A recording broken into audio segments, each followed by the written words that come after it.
یوم پاکستان کے موقع پر اسٹیٹ بینک آف پاکستان کی طرف سے یادگار کے طور پر ایک 75 روپے کا نوٹ جاری کیا گیا، جس پر مختلف تصاویر شائع کی گئیں۔ ان تصاویر میں سے ایک تصویر سر سید احمد خان علی گڑھی کی شائع کی گئی۔ اس تصویر کے حوالے سے سوشل میڈیا کے اوپر کافی باتیں ہوئیں اور سوشل میڈیا کے اوپر سر سید کی شخصیت کو زیر بحث لایا گیا۔ اسٹیٹ بینک آف پاکستان کی طرف سے اس تصویر کے شائع ہونے کی جو وجوہات بیان کی گئیں، ان میں سے ایک تو یہ کہ سر سید احمد خان علی گڑھی بانیانی پاکستان میں شمار ہوتے ہیں، اور دوسرا یہ دو قومی نظریہ کے بانی ہیں۔ اس حوالے سے سر سید احمد خان علی گڑھی کی شخصیت کا تعارف، مذہبی خیالات، افکار و نظریات، اور سر سید احمد خان علی گڑھی کے حوالے سے مختلف مکاتب فکر کے علماء کی آراء اور ان کے فتاوی جات آپ کے سامنے بیان کرنے ہیں کہ سر سید احمد خان علی گڑھی وہ کن افکار و نظریات کے حامل تھے، اور تحریک پاکستان کے حوالے سے اور دو قومی نظریہ کے حوالے سے ان کے خیالات اور افکار و نظریات کیا تھے۔ سب سے پہلے سر سید احمد خان علی گڑھی کی جو اپنی ذاتی کتابیں ہیں، جن میں سے یہ ہے تفسیر القرآن، یہ 1892 کا پرانا نسخہ میرے پاس موجود ہے،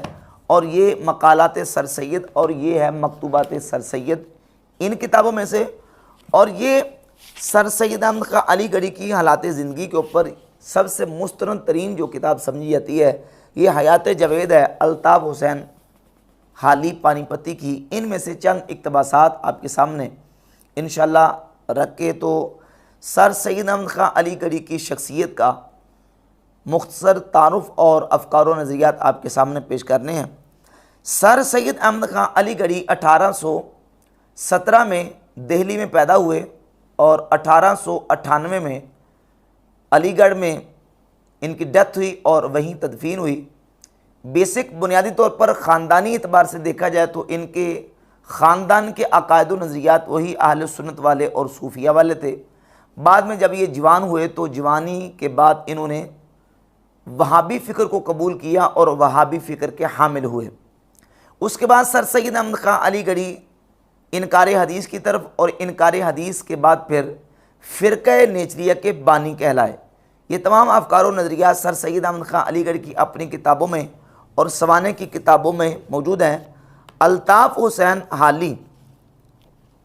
سر سید احمد خان علی گڑھی کے حوالے سے اپنی کتاب حیات جاوید کے صفحہ نمبر 217 پہ سر سید احمد خان علی گڑھی کے وہابی فکر کے حامل ہونے کے حوالے سے ایک اقتباس کو ذکر کرتے ہیں کہ سنا ہے کہ جن دنوں بنگال میں وہابیوں کی تحقیقات اور تلاش ہو رہی تھی، ایک یورپین معزز افسر سے جو اسی کام پر مامور تھا، ریل میں سر سید سے مڑ بھیڑ ہو گئی۔ دونوں آگرہ جاتے تھے، اور سر سید کو معلوم ہو گیا تھا کہ یہ افسر وہابیوں کی تلاش پر مامور ہے۔ اس افسر نے ان سے پوچھا کہ آپ کا کیا مذہب ہے؟ انہوں نے کہا کہ وہابی مسلمان ہوں۔ سر سید نے کہا کہ میں وہابی مسلمان ہوں۔ پھر اس نے ان کا پتہ دریافت کیا، انہوں نے صحیح بیان کر دیا۔ جب ریل آگرہ پہنچی، دونوں اتر کر اپنے اپنے ٹھکانے چلے گئے۔ پھر سر سید بٹن صاحب کمشنر آگرہ سے ملنے کو گئے۔ اتفاق سے وہ افسر انہی کے ہاں ٹھہرا ہوا تھا، اور ان سے ذکر کر چکا تھا کہ اس حلیہ اور اس نام کا ایک وہابی مسلمان فلاں جگہ ٹھہرا ہوا ہے۔ اب صاحب کمشنر نے افسر کو مذکور کو بلا کر کہا، لو یہ تمہاری اسامی حاضر ہے۔ جب اس کو یہ معلوم ہوا کہ یہ شخص باوجود وہابی ہونے کے بڑا خیر خواہ سرکار ہے، تو اسے نہایت تعجب ہوا، اور سب بہت دیر تک اس بات پر ہنستے رہے۔ تو سر سید احمد خان علی گڑھی کا وہابی ہونا الطاف حسین حالی نے اپنی اس کتاب حیات جاوید، جو کہ حالات زندگی پر لکھی گئی ہے سر سید احمد خان کے، اس میں بیان کر دیا۔ اور پھر سر سید احمد خان علی گڑھی کا انگریزوں کے ساتھ اور برٹش گورنمنٹ کے ساتھ کس قدر لگاؤ تھا، حالی پانی پتی اسی کتاب کے صفحہ نمبر 176 پہ لکھتا ہے کہ سر سید نے یعنی انہوں نے جہاد کے مسئلے کی حقیقت اور جو غلط فہمیاں اس کی نسبت تھیں ان کو اچھی طرح ظاہر کیا ہے اور بتایا ہے کہ جو مسلمان انگریزی گورنمنٹ کی رعایا اور مستعمر ہیں اور اپنے فرائض مذہبی بلا مزاحمت ادا کرتے ہیں، وہ شریعت اسلام کی روح سے بمقابلہ انگریزوں کے نہ جہاد کر سکتے ہیں، نہ بغاوت اور نہ کسی قسم کا فساد۔ ان کو ہندوستان میں انگریزی گورنمنٹ کے زیر حکومت اسی اطاعت و فرما برداری سے از روئے مذہب اسلام رہنا واجب ہے، جیسا کہ ہجرت اولیٰ میں مسلمان حبش میں جا کر عیسائی بادشاہ کے زیر حکومت رہے تھے۔ سر سید احمد خان علی گڑھی نے کہا کہ ہندوستان میں مسلمانوں کو انگریزوں کے زیر حکومت اسی اطاعت و فرمانبرداری کے ساتھ رہنا واجب ہے، جس طرح ہجرت اولیٰ میں مسلمان حبشہ کے بادشاہ نجاشی کے زیر حکومت جا کے رہے تھے۔ اور صفحہ 176 کے آخر میں لکھا ہے کہ وہابی وہ ہے جو خالصتاً خدا کی عبادت کرتا ہے، موحد ہو اور اس کا اسلام ہوائے نفسانی اور بدعات کی آمیزش سے پاک ہو۔ اس کو یہ کہنا کہ وہ ہمیشہ درپردہ تخریب سلطنت کی فکر میں اور چپکے منصوبے باندھا کرتا ہے اور غدر اور بغاوت کی تحریک کرتا ہے، محض تہمت ہے۔ اور ہم اس وقت بہت سے ایسے آدمی نشان دے سکتے ہیں جو سرکار کے ایسے ملازم ہیں کہ ان سے زیادہ سرکار کا خیرخواہ اور معتمد کوئی نہیں۔ بئیں ہمہ وہ اپنے تئیں علی اعلان اور بے تعمل فخری طور پر وہابی کہتے ہیں، اور سرکار نے بے سوچے سمجھے ان کو معتمد علیہ نہیں گردانا، بلکہ غدر کے زمانے میں جبکہ فتنہ کی آگ ہر طرف مشتعل تھی، ان کی وفاداری کا سونا اچھی طرح سے تاپا گیا اور وہ خیر خواہی سرکار میں ثابت قدم رہے۔ اگر وہ جہاد کا باز کہتے ہوتے اور بغاوت وہابیت کی اصل ہوتی تو جو کچھ ان سے ظہور میں آیا یہ کیوں کر ظہور میں آتا۔ سر سید احمد خان علی گڑھی کے حوالے سے یہ اقتباسات بالکل ایک تو یہ واضح کرتے ہیں کہ سر سید احمد خان علی گڑھی بیسک بنیادی طور پر وہابی فکر اور وہابی عقیدے کے حامل تھے، اور یہ بھی واضح کرتے ہیں کہ سر سید احمد خان علی گڑھی جو ہے وہ انگریزوں کے کتنے معتمد علیہ تھے۔ حالی پانی پتی اپنی اسی کتاب حیات جاوید کے صفحہ نمبر 731 پہ لکھتے ہیں، یہی وجہ تھی سر سید ہمیشہ پبلک جلسوں میں جہاں ہندو مسلمان جمع ہوتے تھے دونوں قوموں کو اتحاد و اتفاق اور ایک دوسرے کی خیرخواہی و خیر اندیشی کی نصیحت کرتے تھے۔ ایک موقع پر انہوں نے اپنی اسپیچ میں کہا، ہندوستان میں خدا کے فضل سے دو قومیں اس طرح آباد ہیں کہ ایک کا گھر دوسرے سے ملا ہے، ایک کی دیوار کا سایہ دوسرے کے گھر میں پڑتا ہے، ایک آب و ہوا میں دونوں شریک ہیں، ایک دریا کا پانی پیتے ہیں، مرنے جینے میں ایک دوسرے کے رنج و راحت میں شریک ہوتا ہے، ایک کو دوسرے سے بغیر ملے چارہ نہیں، پس کسی چیز کو جو معاشرے سے علاقہ رکھتی ہو ان دونوں کو علیحدہ علیحدہ رکھنا دونوں کو برباد کر دیتا ہے۔ پھر آگے چل کر انہوں نے کہا کہ قوم کا لفظ ملک کے باشندوں پر بولا جاتا ہے، گو ان میں بعض خصوصیتیں بھی ہوتی ہیں۔ اسے اے ہندو مسلمانوں، کیا تم ہندوستان کے سوا اور ملک کے رہنے والے ہو؟ کیا اسی سرزمین پر تم دونوں نہیں بستے؟ کیا اسی زمین میں تم دفن نہیں ہوتے؟ کیا اسی زمین کے گھاٹ پر جلائے نہیں جاتے؟ اسی پر مرتے ہو اور اسی پر جیتے ہو؟ تو یاد رکھو کہ ہندو اور مسلمان ایک مذہبی لفظ ہے، ورنہ ہندو مسلمان اور عیسائی بھی جو اسی ملک میں رہتے ہیں اس اعتبار سے سب ایک ہی قوم ہیں، اس اعتبار سے سب ایک ہی قوم ہے۔ اب بتائیں کہ ان اقتباسات کو سامنے رکھ کر یہ کیسے کہا جا سکتا ہے کہ سر سید احمد خان علی گڑھی یہ دو قومی نظریہ کے بانی تھے؟ وہ تو کہتے ہیں جو ہندوستان میں رہتے ہیں، ہندوستان کے اندر مرتے ہیں، اسی گھاٹ کا پانی پیتے ہیں، چاہے وہ ہندو ہیں، عیسائی ہیں، مسلمان ہیں، وہ قوم کے اعتبار سے سب پہ قوم کا لفظ استعمال ہوتا ہے، وہ سارے کے سارے ایک قوم ہیں۔ یہ اقتباسات تھے سر سید احمد خان علی گڑھی کے نظریہ ہے دو قومی نظریہ کے حوالے سے، اور اس کے علاوہ ان کی جو بنیادی فکر ہے اس کے حوالے سے۔ اس کے بعد جب سر سید احمد خان علی گڑھی نے نیچریت کی طرف قدم آگے رکھا، فرقہ نیچریہ کے بانی بنے، تو سر سید احمد خان علی گڑھی نے اپنے افکار و نظریات کا برملا اظہار اپنی کتاب تفسیر القرآن کے مختلف مواقع پر مختلف اقتباسات میں کیا، اور اس کتاب کے اندر مختلف اقتباسات سر سید احمد خان علی گڑھی کے افکار و نظریات کے موجود ہیں۔ میرے پاس یہ جو نسخہ ہے یہ 1892 کا چھپا ہوا ہے، بہت قدیم اور پرانا نسخہ ہے، تقریباً 130 سال پرانا۔ اس کتاب میں سر سید احمد خان علی گڑھی نے جو اسلام کے بنیادی عقیدے اور جو ضروریات دین کے عقیدے ہیں ان ضروریات دین کے عقیدوں کا انکار کیا ہے۔ مثلا جنت کے حوالے سے بیان کرتے ہوئے جنت کی حقیقت کا انکار کیا، وجود ملائکہ کا انکار کیا، وجود جنات کا انکار کیا، اور معجزات انبیاء کا انکار کیا، نبی کریم علیہ السلام کی معراج جسمانی کا انکار کیا۔ یہ مختلف اقتباسات اس کتاب میں موجود ہیں۔ میں آپ کے سامنے ایک اقتباس صفحہ نمبر 33 سے جنت کے حوالے سے پڑھتا ہوں کہ جنت کی حقیقت کا انکار کرتے ہوئے سر سید احمد خان علی گڑھی نے یہ لکھا ہے کہ یہ سمجھنا کہ جنت مثل ایک باغ کے پیدا کی ہوئی ہے، اس میں سنگ مرمر کے اور موتی کے جڑاؤ محل ہیں،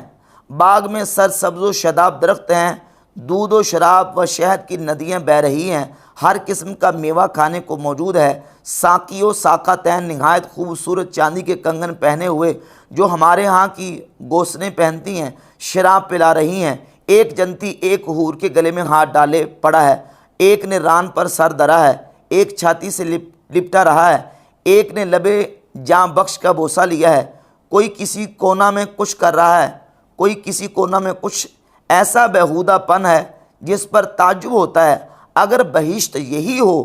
تو بے مبالغہ ہمارے خرابات اس سے 1000 درجہ بہتر ہے، نعوذ باللہ تعالی۔ اور پھر اسی کتاب میں سر سید احمد خان علی گڑھی نے صفحہ نمبر 42 پر وجود ملائکہ کا انکار کرتے ہوئے لکھا ہے کہ ان باریک باتوں پر غور کرنے سے اور اس بات کے سمجھنے سے کہ خدا تعالیٰ جو اپنے جاہ و جلال اور اپنی قدرت اور اپنے افعال کو فرشتوں سے نسبت کرتا ہے، تو جن فرشتوں کا قرآن میں ذکر ہے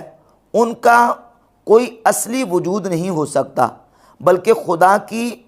بے انتہا قدرتوں کے ظہور کو اور ان قوا کو جو خدا نے اپنی تمام مخلوق میں مختلف قسم کے پیدا کیے ہیں ملک یا ملائکہ کہا ہے، جن میں سے ایک شیطان یا ابلیس بھی ہے۔ پہاڑوں کی صلابت، پانی کی رقت، درختوں کی قوت نمو، برق کی قوت جذب و دفع، غرق کے تمام قوا جن سے مخلوقات موجود ہوئی ہے اور جو مخلوقات میں ہیں وہی ملائک و ملائکہ ہیں جن کا ذکر قرآن میں آیا ہے۔ انسان ایک مجموعہ قوائے ملکوتی اور قوائے بہیمی کا ہے اور ان دونوں قوتوں کی بے انتہا ذریات ہیں، ہر ایک قسم کی نیکی و بدی میں ظاہر ہوتی ہے، اور وہی انسان کے فرشتے اور ان کی ذریات اور وہی انسان کے شیطان اور اس کی ذریات ہیں۔ سر سید احمد خان علی گڑھی نے اپنی اس کتاب میں وجود ملائکہ کا انکار، وجود جنات کا انکار، جنت کی حقیقت کا انکار کرتے ہوئے جو ہے وہ پھر صفحہ نمبر 24 پہ جناب جبریل علیہ السلام کے وجود کا انکار کیا اور وحی الہی کا وہ معنی اور وہ مطلب بیان کیا کہ جو پوری امت جس کو ماننے کے لیے تیار نہیں ہے۔ ان تمام اقتباسات کا خلاصہ کرتے ہوئے الطاف حسین حالی نے اپنی اسی کتاب حیات جاوید کے صفحہ نمبر 501 سے سر سید احمد خان علی گڑھی کے افکار و نظریات کا خلاصہ لکھا ہے، وہ میں آپ کے سامنے پیش کر دیتا ہوں کہ سر سید احمد خان علی گڑھی کا نظریہ یہ تھا کہ شیطان یا ابلیس کا لفظ جو قرآن مجید میں آیا ہے اس سے کوئی وجود خارج عن الانسان مراد نہیں ہے، بلکہ خود انسان میں جو نفس امارہ یا قوت بہیمہ ہے وہ مراد ہے۔ یعنی شیطان کوئی الگ سے وجود نہیں ہے، بلکہ انسان کے اندر ایک قوت بہیمیہ جو ایک جانوروں والی انسان کے اندر قوت ہے اسی کو شیطان کہا گیا ہے۔ شیطان الگ سے کوئی وجود مراد نہیں ہے، جبکہ قرآن مجید کی سینکڑوں آیات میں شیطان کا الگ سے ذکر ہے اور وہ اللہ کی الگ سے مخلوق ہے۔ انسان کے اندر قوت جو ہے اس کو شیطان نہیں کہا گیا۔ پھر لکھا ہے کہ طیور منخنقہ جن کو نصارہ نے گلا گھونٹ کر مار ڈالا ہو، مسلمانوں کو ان کا کھانا حلال ہے۔ یہ سر سید احمد علی گڑھی کا نظریہ تھا۔ صفحہ 502 پہ لکھا ہے کہ ہر شخص ان مسائل میں جو قرآن یا حدیث صحیح میں منصوص نہیں ہیں آپ اپنا مجتہد ہے۔ معراج اور شق صدر دونوں رؤیا میں واقع ہوئے ہیں، نہ کہ بیداری میں۔ کیا مسجد الحرام سے مسجد اقصیٰ تک اور کیا مسجد اقصیٰ سے آسمانوں تک۔ اگرچہ ممکن ہے کہ جس طرح انسان سے فروتر مخلوقات موجود ہے، اسی طرح اس سے بالا تر مخلوقات جس کا ہم کو علم نہیں موجود ہو، لیکن ملائک یا ملائکہ کے الفاظ جو قرآن میں وارد ہوئے ہیں ان سے یہ مراد نہیں ہے کہ وہ کوئی جدا مخلوق انسان سے بالا تر ہے، بلکہ خدا تعالیٰ نے جو مختلف قوا اپنی قدرت کاملہ سے مادے میں ودیعت کیے ہیں، جیسے پہاڑوں کی صلابت، پانی کا سیلان، درختوں کا نمو، برق کی قوت جذب و دفع و امثال و ذالکہ، انہی کو ملائک یا ملائکہ کے لفظ سے تعبیر کیا گیا ہے۔ آدم اور ملائکہ اور ابلیس کا قصہ جو قرآن میں بیان ہوا ہے یہ کسی واقعے کی خبر نہیں ہے، بلکہ یہ ایک تمثیل ہے، یعنی حقیقت میں واقعہ ہوا ہی نہیں تھا، بلکہ اللہ تعالیٰ نے ایسے مثال دے کے سمجھایا ہے۔ آدم علیہ السلام اور ابلیس کا کوئی واقعہ، وہ سجدہ کرنے کا وہ پوری ڈیٹیل قرآن میں جو آئی ہے، یہ حقیقت میں کوئی واقعہ نہیں ہے۔ 503 پہ حالی پانی پتر نے لکھا ہے کہ معجزہ دلیل نبوت نہیں، قرآن میں حضرت صلی اللہ علیہ وسلم سے کسی معجزہ کے صادر ہونے کا ذکر نہیں ہے، اور اسی طرح قرآن میں کوئی لفظ ایسا نہیں ہے جس سے حضرت عیسیٰ علیہ السلام کا زندہ آسمان پر اٹھایا جانا ثابت ہو۔ شہداء کی نسبت جو قرآن میں آیا ہے کہ ان کو مردہ نہ سمجھو بلکہ وہ زندہ ہے،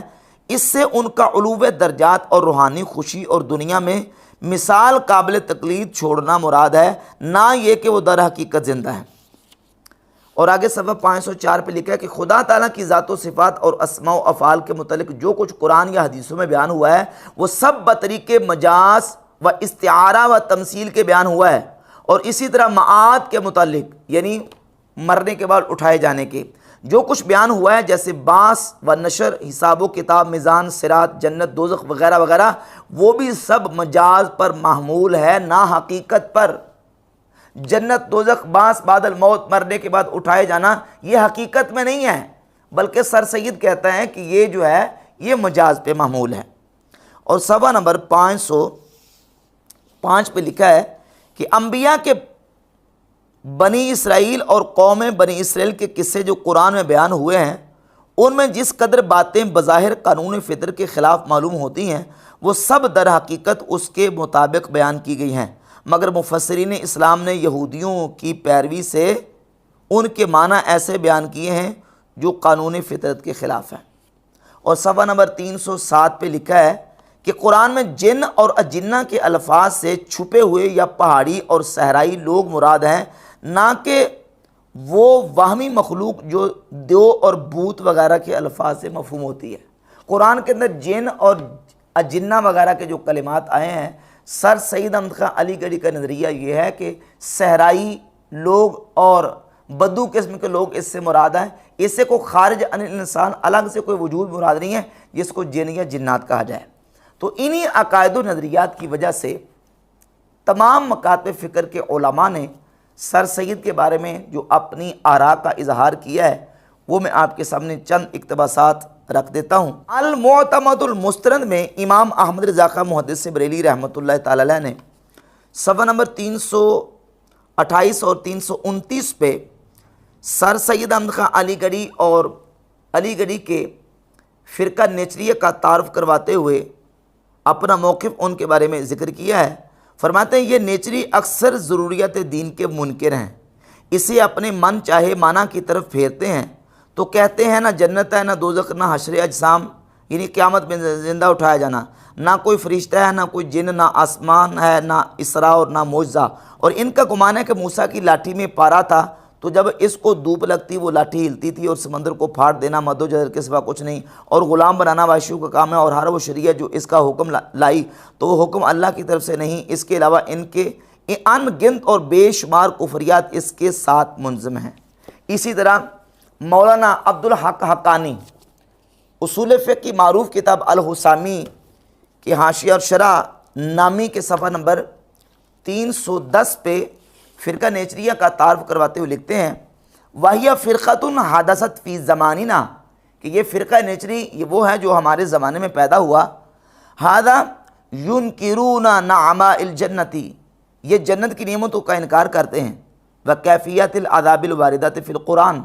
اور عذاب جہنم کی کیفیت جو قرآن میں وارد ہوئی ہیں اس کا انکار کرتے ہیں۔ وَيُنْكِرُونَ وُجُودَ الْمَلَائِكَةِ وَوُجُودَ جِبْرِيلَ وَالْجِنِّ وَخَوَارِقَ الْعَادَاتِ وَالْمُعْجِزَاتِ اور یہ جنوں کا، فرشتوں کا اور جناب جبریل علیہ السلام کا اور خارق عادات چیزوں کا انکار کرتے ہیں اور معجزات کا انکار کرتے ہیں۔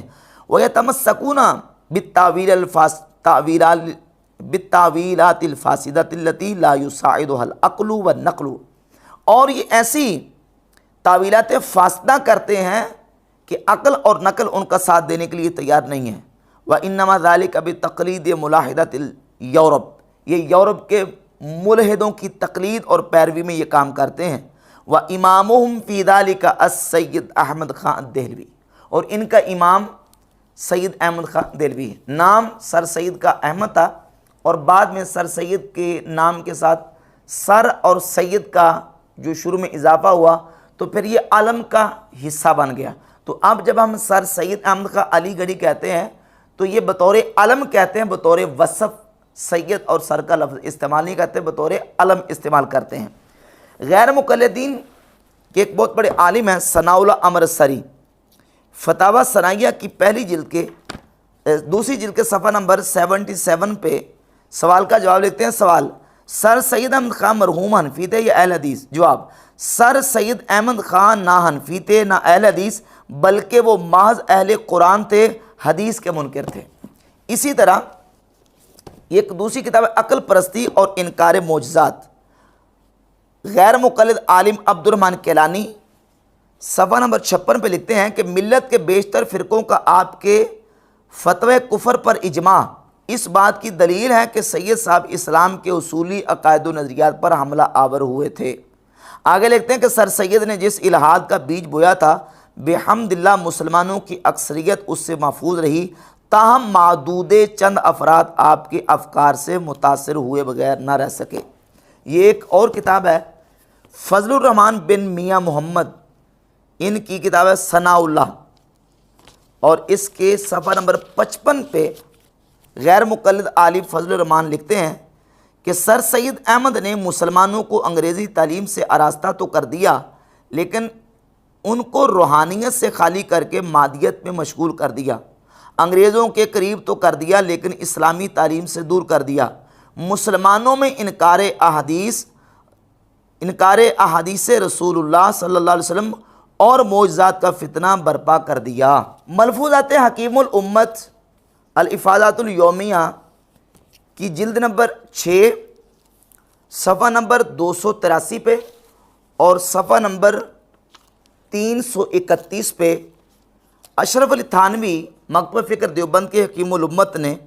سر سید احمد خان علی گڑھی کے حوالے سے جو کہا، اس میں مرقوم ہے کہ سر سید احمد خان کی وجہ سے بڑی گمراہی پھیلی۔ یہ نیچریت زینہ اور جڑ ہے الہاد کی، اس سے پھر شاخیں چلی ہیں۔ یہ قادیانی اس نیچریت ہی کا اول شکار ہوا۔ آخر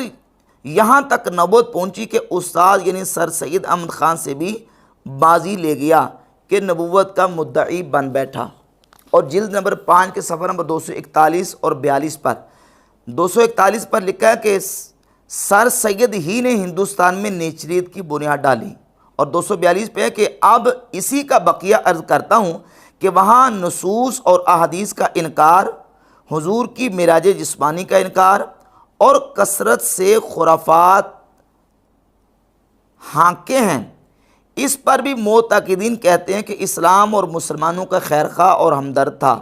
نامعلوم وہ خیر خواہی اور ہمدردی کون سی قسم کے مسلمانوں اور کون سے اسلام کی تھی۔ تو یہ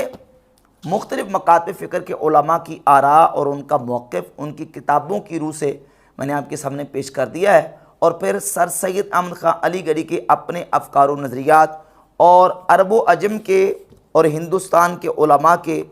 جو آراء اور ان کا موقف اور ان کے فتاوی جات تھے وہ میں نے آپ کے سامنے پیش کر دیے ہیں۔ اس کے علاوہ حالی پانی پتی نے پوری تفصیلات کے ساتھ علماء عرب کے فتاوی جات بھی اپنی اس کتاب حیات جاوید میں سر سید احمد خان کے حوالے سے جو علماء حرمین نے اس وقت یہ اس کو ذکر کیا ہے۔